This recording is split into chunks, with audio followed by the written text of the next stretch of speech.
अजीत पवार बनेंगे महाराष्ट्र के CM, BJP का शरद पवार से हुआ समझौता। दीपावली के बाद फिर एक होगी एनसीपी, शिंदे को लगेगा झटका।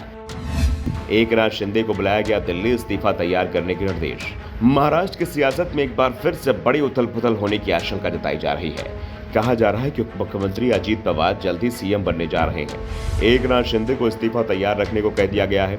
इस बीच एकनाथ शिंदे अचानक ही दिल्ली पहुंच गए हैं। आज तो ये कहा जा रहा है कि उन्हें बीजेपी हाईकमान ने दिल्ली बुलाया है, लेकिन इस बार शिंदे अकेले दिल्ली नहीं आए हैं, बल्कि उनके साथ पूरा परिवार दिल्ली आया है। वे मीना बाग स्थित बेटे और सांसद श्रीकांत शिंदे के आवास पर ठहरे हैं। दिल्ली में उनका बीजेपी हाईकमान से मिलने का कार्यक्रम फिक्स हो चुका है। पीएम, गृह मंत्री के साथ वो बीजेपी अध्यक्ष जेपी नड्डा से भी मुलाकात कर सकते हैं।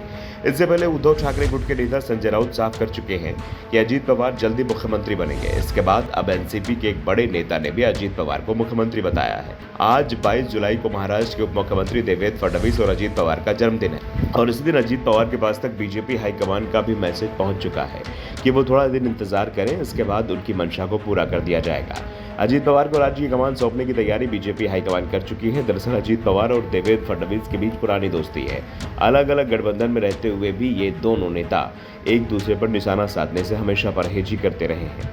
उल्टा मौका मिलने पर तारीफ ही की है। इस बीच अजीत गुट के विधायक अमोल मिटकरी ने अपने आधिकारिक ट्विटर अकाउंट से अजीत पवार का एक वीडियो ट्वीट किया।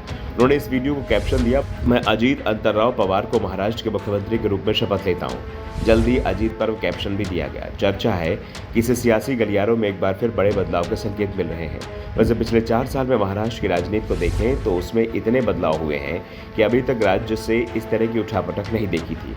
राज्य 3 सीएम देख चुका है, 2 पार्टियों में विभाजन देख चुका है और अब चौथा सीएम भी राज्य को मिल जाए तो इस पर आश्चर्य नहीं होगा।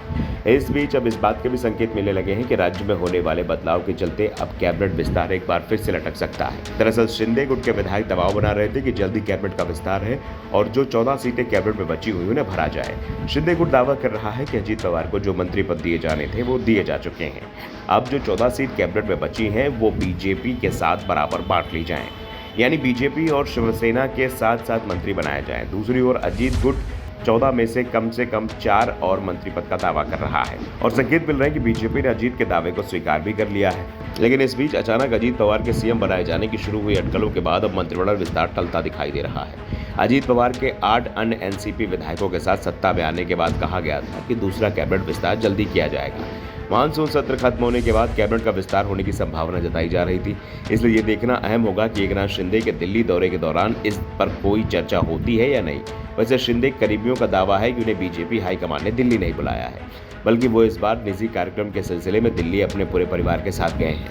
दिल्ली में उनका बीजेपी नेताओं के साथ मिलने का कार्यक्रम जरूर है, लेकिन इस्तीफे वाली कोई बात नहीं है। फिलहाल सभी की नजरें महाराष्ट्र के राजनीतिक घटनाक्रम पर लगी हुई हैं कि क्या अजीत पवार की इच्छा पूरी होगी, क्या वो राज्य के सीएम बनेंगे। Bureau report, the Dhakad news.